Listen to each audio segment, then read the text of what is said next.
Yeah.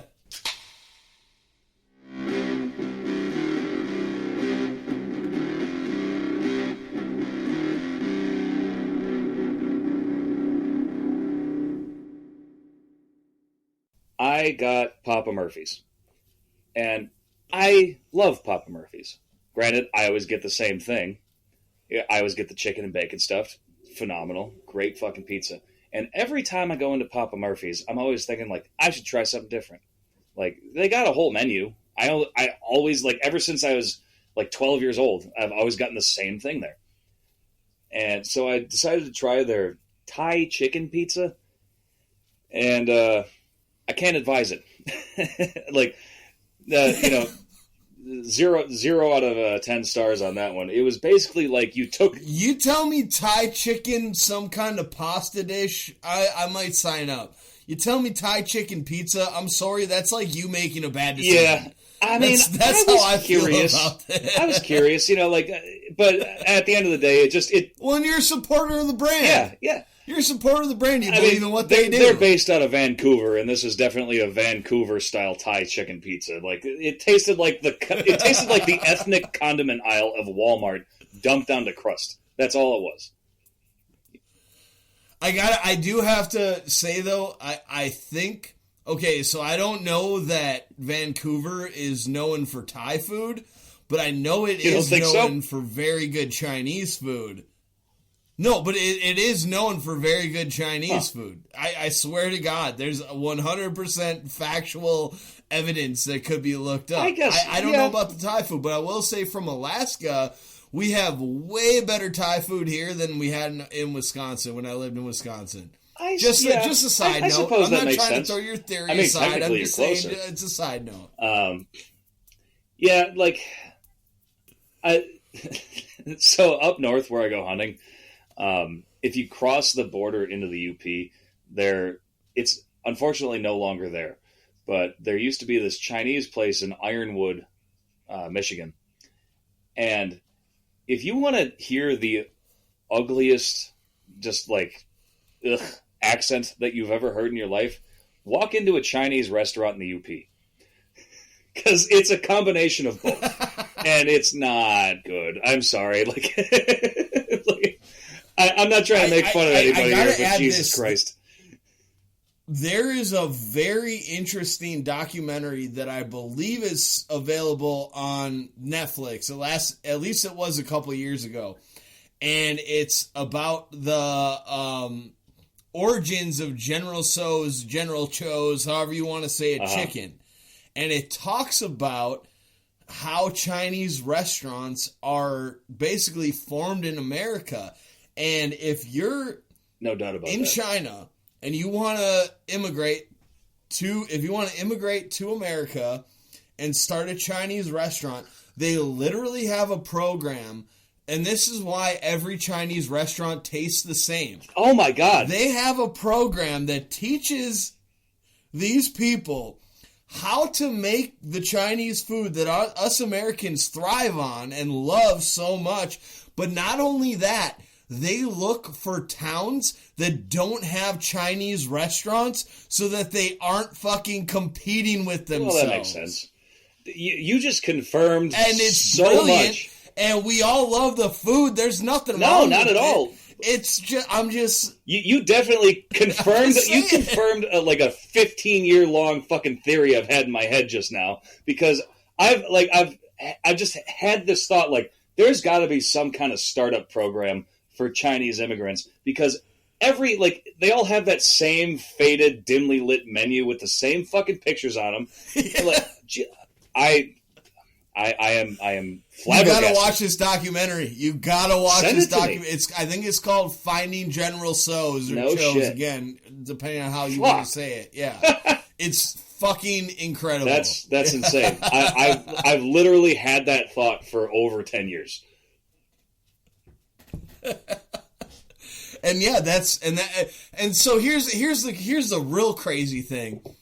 When you have a thought for 10 years and people want to tell you that it's wrong, but you keep thinking that it is right, You're probably right. Why else would you have a stupid thought in your head for 10 years without there being any reason for it to be correct? That actually doesn't make sense. Yeah, it gets hard to change your opinion once you're so sure it's right for that long. But after 10 years, though, I'm talking about you have the information piling up and you keep seeing that information, extend upon itself. So you never find a reason to disbelieve what you've already, believed in. Mm-hmm. If you haven't been given a reason to stop thinking that way over a 10-year period, it's going to be there's more correct in your thought than you think there is. And the only reason that you think you're not correct is because people are telling you you're not correct. And that's the flat out fucking truth of it. And it all ties out into the stock market stuff, but I don't think we're quite there yet. No. So I'll let you continue. We're getting there soon, but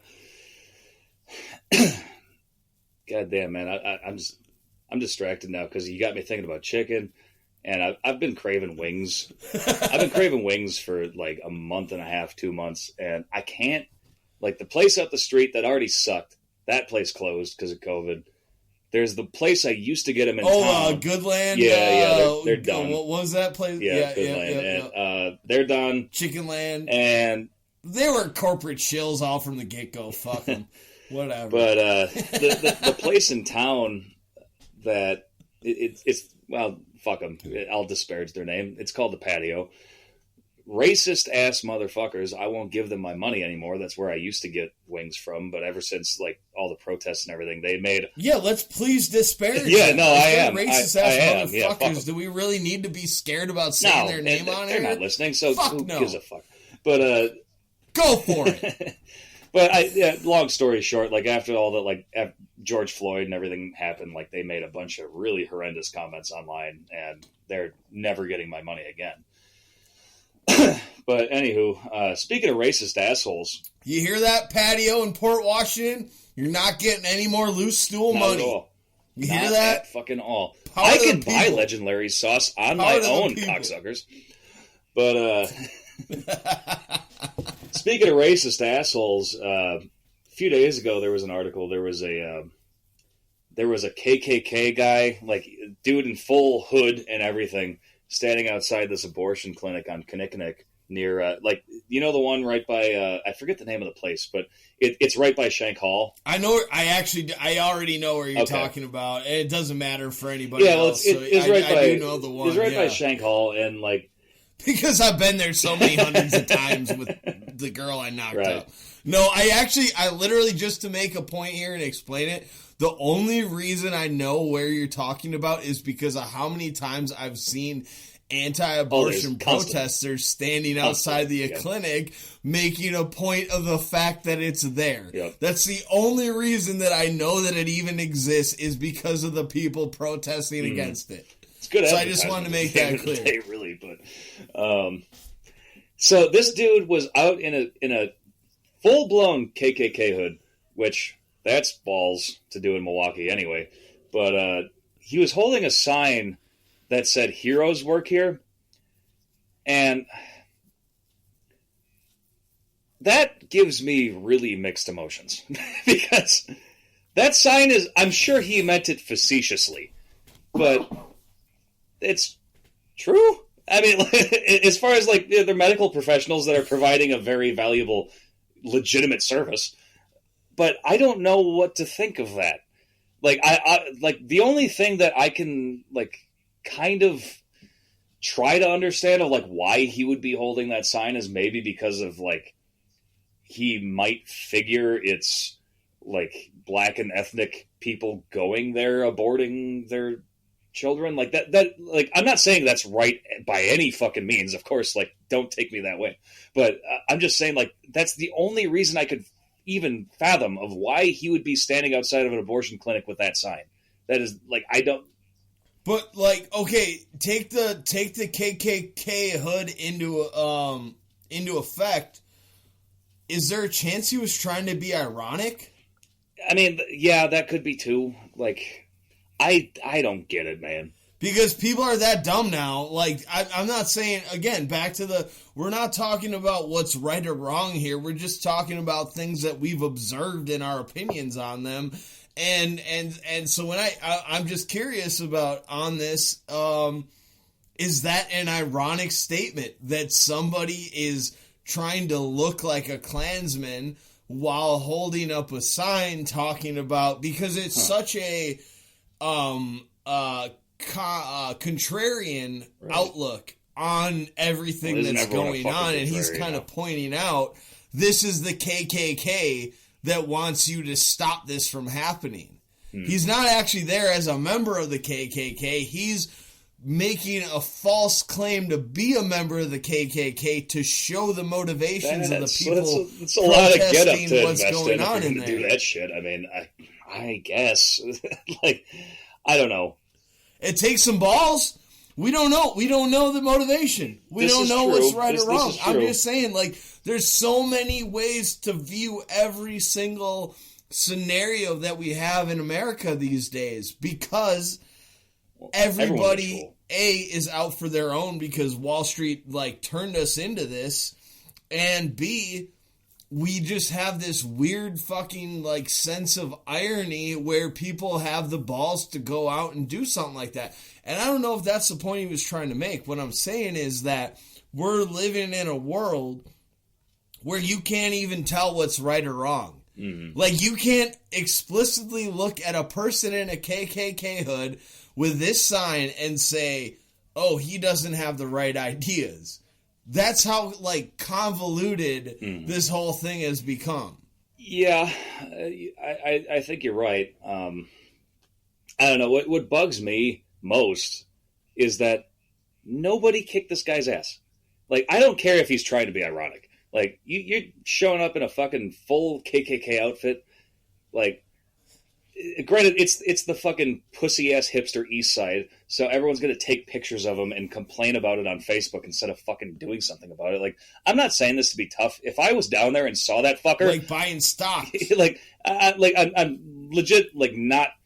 Like, I'm not a confrontational person. I don't claim to, like, be a fucking strongman, but, like, seriously, if I was down there and saw that shit, I would have gone over and tried to kick the shit out of him.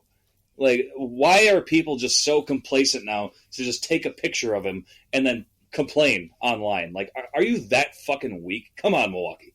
That's a beautiful fucking point right there. That's like 100, you know, we're like emojis 100, 100, 100 all the way to that fucking comment, because that's the fucking truth. Like, I can't confront you in public, but I'll take a picture of you and make a problem about it online where I feel safe and secure behind my anonymity. Like, much that's like a hood. Like, and let's not forget, and I hope that people listening to this don't forget that there's no condoning of what this person did. It's simply talking about the state that we are in America right now, where there's no right or wrong. There's no fucking, like, understanding of the true motivations of the actors in place in our society, and the people who have the most money are the biggest and worst actors. So who knows where this guy came from? Who knows? Stool.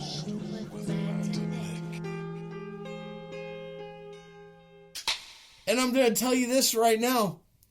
Trump was right when he said that there was a swamp to be drained. He was right when he said that there are unethical fucking people trying to be elites and tell the people at the bottom that they're stupid. He was right about all that. But guess what? What he was really doing was say, look over here. Don't look over there. Look at Washington to be the reason why you're not doing better. This is your congressmen, the people that you vote for personally. They're the problem. It's not Wall Street. And now I got to ask, when he's saying, look over here, don't look over there, and you understand his personal financials, what would be his motivation to do that? Because he is in debt billions of dollars to banks across the world. So he's saying, don't look at look at Washington.